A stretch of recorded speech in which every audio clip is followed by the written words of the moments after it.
दोस्तों, वीरभूमि GK general study में आप सबका स्वागत है। आज हम बात करेंगे भारतीय अर्थव्यवस्था के कुछ इम्पोर्टेंट क्वेश्चन। टोटल क्वेश्चन होगी 49 और मुश्किल से 25 से 30 मिनट में क्वेश्चन को कवर करेंगे। चलिए दोस्तों, आज का क्वेश्चन स्टार्ट करते हैं। चलिए आज पहला क्वेश्चन बात करते हैं दोस्तों।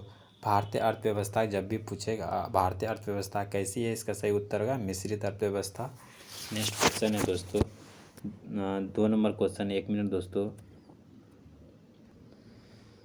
क्वेश्चन नंबर 2 जो है, आपको तो ये पहले बताइए कि भारतीय अर्थव्यवस्था कैसी है, मिश्रित अर्थव्यवस्था। इसका सही उत्तर होगा मिश्रित अर्थव्यवस्था, ऑप्शन नंबर डी। एसएससी 2014-15 में पूछा गया था। नेक्स्ट क्वेश्चन है 2 नंबर। मिश्रित अर्थव्यवस्था क्या अर्थ होता है? मिश्रित अर्थव्यवस्था जब भी पूछेगा दोस्तों, इसका ऑप्शन नंबर बी होगा सरकारी एवं निजी क्षेत्र का सह अस्तित्व। सरकारी एवं निजी क्षेत्र का जो सह अस्तित्व जो होता है, इसका ऑप्शन नंबर बी इसका सही उत्तर होगा। नेक्स्ट क्वेश्चन की बात करते हैं दोस्तों। क्वेश्चन नंबर है 3। क्वेश्चन नंबर 3 है दोस्तों, आर्थिक विकास के दृष्टिकोण से भारत की गिनती होती है। आर्थिक विकास के दृष्टिकोण से भारत की गिनती होती है। इसका सही उत्तर ऑप्शन नंबर सी, जो विकासशील राष्ट्र के रूप में, विकासशील राष्ट्र के रूप में इसका सही उत्तर होगा ऑप्शन नंबर सी। ये क्वेश्चन भी पूछा है। आर्थिक विकास दृष्टिकोण से भारत की गिनती होती है विकासशील राष्ट्र के रूप में। नेक्स्ट क्वेश्चन 4 में, भारतीय अर्थव्यवस्था कौन सा क्षेत्र सकल राष्ट्रीय जब भी पूछेगा सबसे अधिक योगदान होता है तृतीय क्षेत्र। क्वेश्चन नंबर 4 का सही उत्तर होगा ऑप्शन सी, तृतीय क्षेत्र जो होता है। भारतीय अर्थव्यवस्था कौन सा क्षेत्र सकल राष्ट्रीय उत्पादन में सबसे अधिक होता है? तृतीय क्षेत्र। क्वेश्चन नंबर 5 है दोस्तों, बंद अर्थव्यवस्था यानी क्लोज इकोनॉमी जो होता है अर्थव्यवस्था है, इसका क्या होता है? न तो निर्यात होती है न ही आयात होती है। क्लोज इकोनॉमी जब भी पूछेगा दोस्तों, ऑप्शन नंबर डी मारना है सही उत्तर। नेक्स्ट क्वेश्चन बात करते हैं 6 नंबर क्वेश्चन। 6 नंबर क्वेश्चन बात करते हैं दोस्तों, ऐसी अर्थव्यवस्था क्या कहते हैं जिसका शेष विश्व से कोई संबंध नहीं होता? देखिए ऐसी अर्थव्यवस्था क्या कहते हैं जो शेष विश्व से कोई भी संबंध नहीं है? इसका सही उत्तर होगा ऑप्शन नंबर बी होगा समृद्ध या बंद अर्थव्यवस्था। समृद्ध या बंद अर्थव्यवस्था होगा, इसका सही उत्तर होगा जिसका विश्व से कोई भी संबंध नहीं है। चलिए क्वेश्चन 7 नंबर करते हैं। यह सत्य होगा कि भारत की को परिभाषित किया जाए। भारत को परिभाषित करेगा, इसका सही उत्तर होगा एक श्रम आधिक्य वाली अर्थव्यवस्था के रूप में होती है। ऑप्शन नंबर 20 का सही उत्तर है। भारत की को परिभाषित करेगा, इसका सही उत्तर क्या होगा? एक श्रम आधिक्य वाले अर्थव्यवस्था के रूप में। चलिए दोस्तों नेक्स्ट क्वेश्चन की बात करते हैं। क्वेश्चन नंबर 8 है दोस्तों, किसी देश का आर्थिक विकास निर्भर करता है। किसी देश का आर्थिक विकास निर्भर करता है किस पर? पूंजी निर्माण पर। पूंजी निर्माण पर इसका सही उत्तर होगा। आर्थिक विकास निर्भर किस पर करता है? पूंजी निर्माण। यह एसएससी 2011 में पूछा गया था। एसएससी में पूछा गया था दोस्तों। यह बार बार इंपॉर्टेंट क्वेश्चन है। हम जितना भी क्वेश्चन कवरेज करेंगे एसएससी और यूपीएससी के बारे में क्वेश्चन की बात करेंगे दोस्तों। चलिए स्टार्ट करते हैं। बार बार सभी एग्जाम में पूछा जाता है। आप देखिए किसी देश का आर्थिक विकास निर्भर किस पर करता है? पूंजी निर्माण पर। चलिए दोस्तों नेक्स्ट क्वेश्चन की बात करते हैं 9 नंबर का सॉरी। वैश्वीकरण का अर्थ क्या होता है?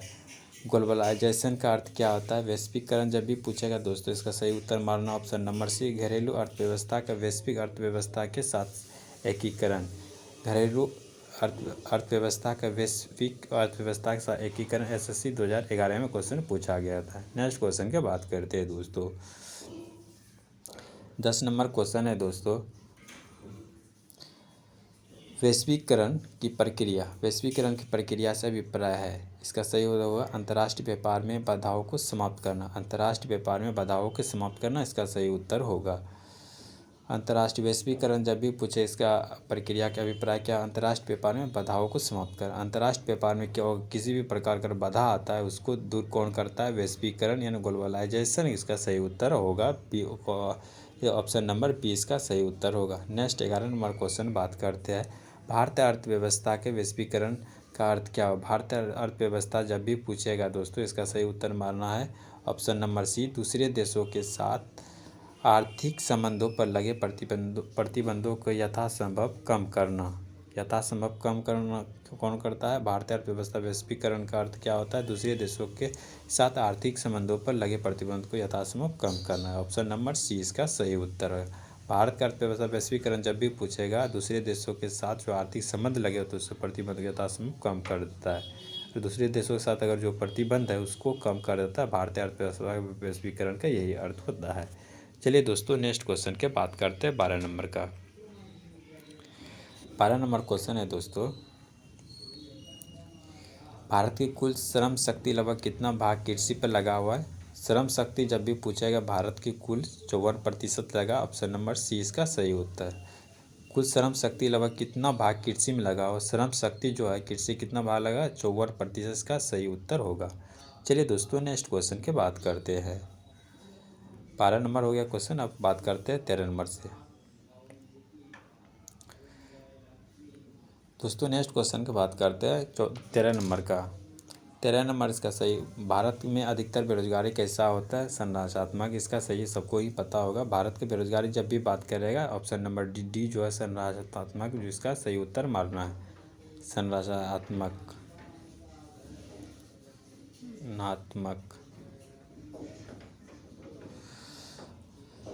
14 नंबर क्वेश्चन की बात करते हैं दोस्तों, भारत में बेरोजगारी के आंकड़े एकत्रित एवं प्रकाशित कौन करता है? इसको पता NSSO ये करता है बेरोजगारी के आंकड़े का। ऑप्शन नंबर सी इसका सही उत्तर। भारत में बेरोजगारी कौन करता है? NSSO। चलिए दोस्तों 15 नंबर क्वेश्चन बात करते हैं। भारत में बेरोजगारी की किस्म पाया जाता है कौन सा? दोस्तों भारत में बेरोजगारी किस्म किस पाया जाता है? इनमें से सभी ग्रामीण भी पाया जाता है, चक्रीय भी बेरोजगारी पाया जाता है, संरचनात्मक में बेरोजगारी पाया जाता है। ऑप्शन नंबर डी इसका सही होगा। जब भी एग्जाम में पूछेगा दोस्तों बेरोजगारी किस्म जो ग्रामीण अल्प रोजगार, चक्रीय बेरोजगार और संरचनात्मक बेरोजगार भी पाया जाता है। दोस्तों 16 नंबर क्वेश्चन की बात करते हैं। क्वेश्चन नंबर 16 का बात करते हैं दोस्तों, कृषि में मूलतः किस प्रकार बेरोजगारी की प्रधानता देखने को मिलती है? कृषि में जब भी पूछेगा दोस्तों बेरोजगारी जो प्रधानता होता है वह दृश्य बेरोजगारी जो होता है कृषि में पाया जाता है, यानी छिपी हुई बेरोजगारी जो पाया जाता है वह दृश्य बेरोजगारी कृषि के क्षेत्र में पाया जाता है। ऑप्शन नंबर सी इसका सही उत्तर होगा। 17 नंबर क्वेश्चन बात करते हैं दोस्तों, कृषि में बेरोजगारी के स्वरूप देखने को मिलता है। प्रधानता की जब भी बात वह दृश्य कृषि में बेरोजगारी मुख्य स्वरूप देखने को मिलता है। ऑप्शन नंबर डी इसका सही उत्तर होगा। संरचनात्मक बेरोजगारी भी पाया जाता है, मौसमी बेरोजगारी भी पाया जाता है और घर्षणात्मक बेरोजगारी भी पाया जाता है। ऑप्शन नंबर इसका डी सही उत्तर होगा। अब बात करते हैं नेक्स्ट 18 नंबर क्वेश्चन का दोस्तों 18 नंबर क्वेश्चन का बात करते हैं,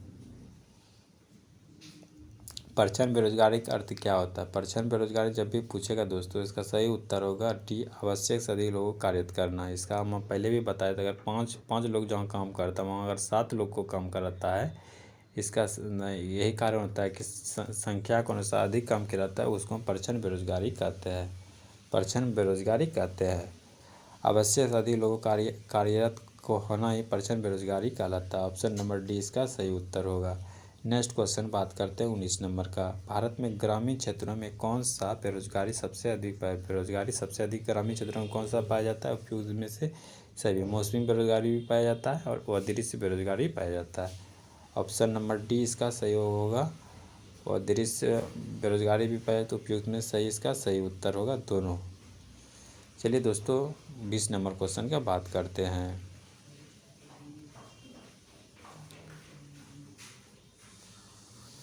दोस्तों 20 नंबर क्वेश्चन बात करते हैं, सॉरी एक मिनट दोस्तों। 20 नंबर क्वेश्चन की बात करते हैं दोस्तों, वर्तमान समय में देश में किस प्रकार बेरोजगारी समस्या, वर्तमान समय में देश में किस प्रकार बेरोजगारी सबसे बहुत गंभीर समस्या बनी है? इसका सही उत्तर होगा शिक्षित बेरोजगारी। इसका ऑप्शन नंबर सी शिक्षित बेरोजगारी। 21 नंबर क्वेश्चन, भारत में छिपी बेरोजगारी या परिछन बेरोजगारी मुख्य रूप से संबंधित है। इसका सही उत्तर क्या होगा आपको कमेंट बॉक्स में बताना। यह इसका ऑप्शन 1 और 2 इसका सही उत्तर होगा, 1 और 2। कृषि भी है और ग्रामीण भी है। 1 और 2 इसका सही। % बेरोजगारी जब भी पूछेगा कृषि क्षेत्र और ग्रामीण क्षेत्र में पाया जाता है।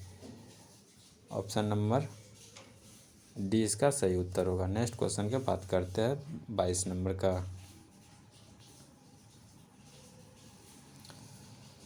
संरचनात्मक बेरोजगारी का उदाहरण होता है। इसका सही उत्तर होगा ऑप्शन नंबर डी। अपर्याप्त उत्पादन क्षमता होगा तो संरचनात्मक बेरोजगारी के कारण होता है।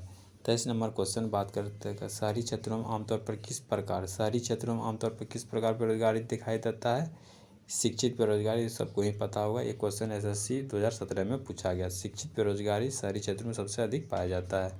नेक्स्ट क्वेश्चन की बात करते हैं दोस्तों 24 नंबर का।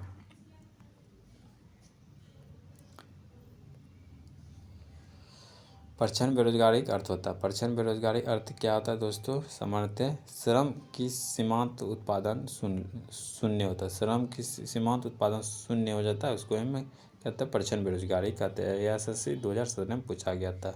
25 नंबर क्वेश्चन है किस प्रकार की बेरोजगारी में स्नातक या स्नातकोत्तर डिग्री वाले युवा को नौकरी प्राप्त नहीं होते। शिक्षित बेरोजगारी जो होता है सबसे अधिक पाया जाता है स्नातक और स्नातकोत्तर में शिक्षित बेरोजगारी। इसका सही उत्तर मारना है। नेक्स्ट क्वेश्चन की बात करते हैं दोस्तों।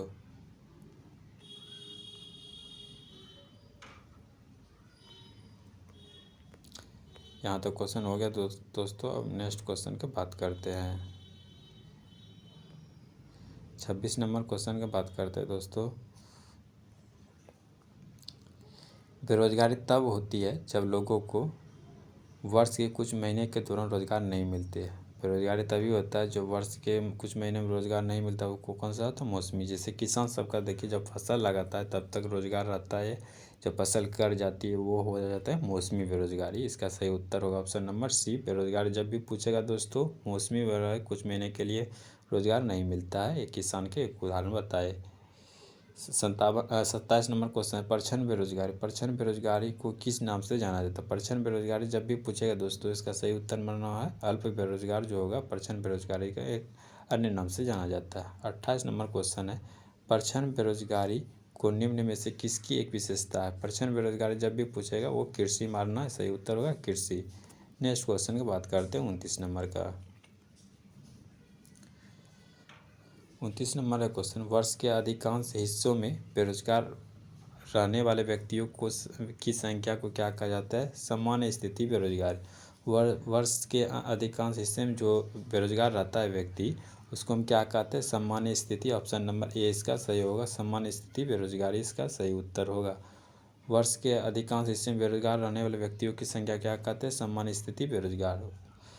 चलिए क्वेश्चन 30 नंबर बात करते हैं। निम्नलिखित में से कौन भारत में गरीबी रेखा का निर्धारण करता है। भारत में गरीबी रेखा निर्धारण कौन करता है। नीति आयोग। ये UPPC 2018 में पूछा गया था। ये भी क्वेश्चन पूछा गया था। जब पूछेगा बेरोजगार रहने वाले व्यक्तियों की संख्या क्या कहते हैं सामान्य स्थिति बेरोजगारी। निम्नलिखित में भारत में गरीबी रेखा निर्धारण कौन करता है नीति आयोग। नेक्स्ट क्वेश्चन की बात करते हैं दोस्तों 31 नंबर है अल्प विकसित देशों में गरीबी का मुख्य कारण क्या है। अल्प विकसित देशों में गरीबी के मुख्य कारण क्या होगा। आय में असमानता। ऑटोमेटिक बात है जब भी दोस्तों अल्प विकसित जब होता है जो विकसित हो रही है आय में अगर असमानता रहेगा वो अल्प विकसित देश कहलाता है। ये SSC 2010 में पूछा गया। ये क्वेश्चन इंपॉर्टेंट है ध्यान रखिएगा। क्वेश्चन 32 नंबर क्वेश्चन भारत में निर्धनता के स्तर का आकलन किया जाए। भारत में निर्धनता का आकलन का स्तर कौन करता है दोस्तों। ऑप्शन नंबर सी जो है परिवार के उपयोग व्यय के आधार पर करता है। बात सही है। भारत में निर्धनता का स्तर का आकलन कौन करता है परिवार के उपयोग में व्यय के आधार पर करता है। ऑप्शन नंबर सी इसका सही उत्तर होगा। नेक्स्ट क्वेश्चन के बाद ये भी UPSC 2000 में पूछा गया था। नेक्स्ट क्वेश्चन 33 नंबर का बात करते हैं। गरीबी उन्मूलन हेतु निम्नलिखित में से किस प्रधानमंत्री ने मूल रूप से 20 सूत्री कार्यक्रम प्रारंभ किया था। 20 सूत्री कार्यक्रम का प्रारंभ कौन किया था इंदिरा गांधी। को बार बार आपको एग्जाम में पूछे 20 सूत्री कार्यक्रम का शुभारंभ किया था कौन से प्रधानमंत्री ने किया गया था इंदिरा गांधी ने किया था। UPPC 2017 में क्वेश्चन पूछा गया तो ये भी इंपॉर्टेंट क्वेश्चन है दोस्तों। हम नेक्स्ट 34 नंबर क्वेश्चन बात करते हैं। 34 नंबर क्वेश्चन है किस राज्य को अत्यधिक कुपोषण के कारण कुपोषण के कारण भारत की इथियोपिया कहा जाता है। कुपोषण के कारण जो भारत की इथियोपिया कहा जाता है, कौन सा राज्य है? इसका सही उत्तर होगा मध्य प्रदेश। का सही उत्तर होगा मध्य प्रदेश। मध्य प्रदेश भारत का कुपोषण जब भी पूछेगा, इथियोपिया जब भी पूछेगा, मध्य प्रदेश मारना। सही उत्तर होगा ऑप्शन नंबर बी। 35 का निम्नलिखित में से कौन सा एक सूचकांक भारत में गरीबी की तीव्रता की माप के लिए सबसे उपयुक्त होते हैं? गरीबी की तीव्रता माप के लिए सबसे पहले उपयुक्त होता है। इसका सही उत्तर होगा डी ऑप्शन, जो बहुआयामी जो गरीबी सूचकांक होता है वही सबसे भारत में गरीबी तीव्रता को माप के लिए उपयुक्त माना जाता है। बहुआयामी गरीबी सूचकांक ऑप्शन नंबर डी इसका सही होगा। UPPC 2015 में क्वेश्चन पूछा गया था। 36 नंबर क्वेश्चन बात करते हैं, निम्नलिखित में से कौन सा कार्यक्रम ग्रामीण भारत में गरीबी दूर करने हेतु होती है? कार्यक्रम ग्रामीण भारत में गरीबी दूर करने का कौन कौन सा चीज़ होता है? इनमें से सभी उत्तर होगा IRDP होगा, ट्राइसेम भी होगा और NREPF। ये सब तीनों मिलकर जो होता है भारत गरीबी दूर करने के लिए सबसे महत्वपूर्ण कार्यक्रम चलाया गया था। ये UPPC 2010 में क्वेश्चन पूछा गया था। नेक्स्ट क्वेश्चन 37 नंबर का बात करते हैं। 37 नंबर क्वेश्चन है, भारत में नगरीय ग्रामीण को जरे ग्रामीण क्षेत्रों में निहित होता है। बात सही है। ग्रामीण क्षेत्रों में शिक्षा का स्तर होता है। ऑप्शन नंबर इसका बी सही उत्तर होगा। ए और आर दोनों ही सही। भारत में नगरीय ग्रामीण क्षेत्र में शिक्षा का स्तर होता है। ए और आर दिया, ए आर दोनों सही है, परंतु आर जो होता है, आर जो है ए का व्याख्या नहीं करता है। वो ऑटोमेटिक ग्रामीण क्षेत्र में शिक्षा का स्तर नीचे है। ग्रामीण तो जो नगरीय ग्रामीण की जगह ग्रामीण क्षेत्र में निहित होता है, बात सही है, लेकिन आर जो व्याख्या है ना, ये व्याख्या जो है ना इसका नहीं करता है। इसका ऑप्शन नंबर 20 का सही उत्तर होगा। नेक्स्ट क्वेश्चन की बात करते हैं दोस्तों।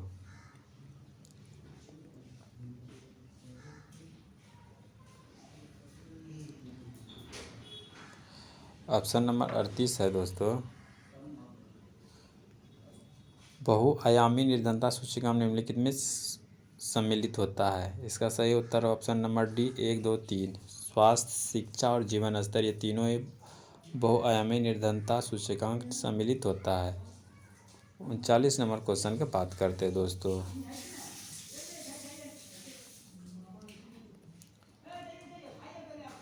भारत निर्धनता अनुपात घट रहा है 15 से 59। इसका सही उत्तर होगा जनसंख्या साक्षरता। 40 नंबर क्वेश्चन है, वर्ल्ड डेवलपमेंट रिपोर्ट किसका वार्षिक प्रकाशन होगा? IBRD। इसका सही उत्तर होगा IAS 2002 में क्वेश्चन पूछा गया था। मानव सूचकांक SDI किसने बनाया था? मानव सूचकांक SDI किसने बनाया था? मानव सूचकांक SDI जब भी पूछेगा दोस्तों, इसका सही उत्तर होगा UNDP। इसका सही उत्तर होगा UNDP। चलिए तो इसको बात करते हैं UNDP। मानव सूचकांक जो होता है किसके द्वारा बनाया जाए? UNDP। इसका सही उत्तर होगा ऑप्शन नंबर डी, SSC 2012 में पूछा गया था। 42 नंबर क्वेश्चन है, मानव विकास की अवधारणा निम्नलिखित में किसके द्वारा दी जाती है? इसका सही उत्तर होगा ऑप्शन नंबर बी, महबूब उल हक जो होगा मानव विकास का अवधारणा जब भी पूछेगा दोस्तों, महबूब उल हक जो CDS 2019 में क्वेश्चन पूछा गया था। 43 नंबर क्वेश्चन है दोस्तों, निम्नलिखित में से कौन सा मानव विकास सूचकांक का हिस्सा है? मानव विकास सूचकांक का हिस्सा नहीं, इसका सही उत्तर होगा सकल नाम निवेश दर होगा। UPPC 2009 में क्वेश्चन पूछा गया था। नेक्स्ट क्वेश्चन 44 नंबर बात करते हैं। मानव विकास सूचकांक SDI का आधार होता है। SDI का आधार जब भी पूछेगा दोस्तों, इसका सही उत्तर होगा स्वास्थ्य, शिक्षा का जीवन स्तर MPPSC 2015 में क्वेश्चन पूछा गया था। ऑप्शन नंबर इसका सी सही होगा। जब भी मानव विकास सूचकांक पूछेगा, इसका सही स्वास्थ्य, शिक्षा का जीवन स्तर। 45 नंबर क्वेश्चन बता, राज्य स्तरीय मानव विकास रिपोर्ट जारी करने वाला प्रथम राज्य स्तरीय जब भी मानव विकास रिपोर्ट पूछेगा दोस्तों, इसका सही उत्तर मानना होगा सी, मध्य प्रदेश। 46 नंबर क्वेश्चन है दोस्तों, संयुक्त राष्ट्र विकास कार्यक्रम UNDP की मानव विकास रिपोर्ट की दर्ज पर भारत की पहली मानव विकास सूचकांक रिपोर्ट कब जारी किया गया? तो इसका सही उत्तर होगा ऑप्शन नंबर सी अप्रैल 2002 में। यूएनडीपी मानव विकास रिपोर्ट जब भी पूछेगा दर्ज किया गया भारत में पहली मानव विकास रिपोर्ट कब जारी किया गया था? अप्रैल 2019। चलिए दोस्तों, अब 2 क्वेश्चन का बात करते, लास्ट क्वेश्चन है। यूएनडीपी मानव विकास रिपोर्ट में भारत को किस श्रेणी में रखा गया? यूएनडीपी मानव विकास रिपोर्ट में भारत को किस श्रेणी में रखा? मध्यम मानव विकास की श्रेणी। ऑप्शन नंबर इसका सी उत्तर होगा। 48 नंबर क्वेश्चन है, निम्नलिखित में से कौन सा मानव विकास सूचकांक का माप नहीं है? इसका सही उत्तर होगा लिंग अनुपात जो है इसका सूचकांक में, मानव विकास सूचकांक में माप नहीं है। लास्ट क्वेश्चन है 49 नंबर का, निम्नलिखित में से कौन सा एक असमानता घटाने का उपाय नहीं है? असमानता घटाने का उपाय नहीं है, इसका सही उत्तर होगा अर्थव्यवस्था उदारीकरण जो है तो इसको हम घटाया नहीं जा सकता। अर्थव्यवस्था उदारीकरण इसका सही उत्तर है ऑप्शन नंबर बी। दोस्तों, आपको कैसा लगा वीडियो में कमेंट करके बताइए, और किसी भी प्रकार का अगर क्वेश्चन होता है आप कमेंट बॉक्स में जल्दी क्वेश्चन कर सकते हैं और नेक्स्ट वीडियो में इसका सॉल्यूशन मिलेगा। और आज का चैप्टर जो था अर्थव्यवस्था की इम्पोर्टेंट क्वेश्चन 49 क्वेश्चन टोटल थी। दोस्तों, वीडियो को like and share and subscribe जरूर करें, और नेक्स्ट वीडियो में मिलते हैं। इसके लिए जय हिंद, जय भारत।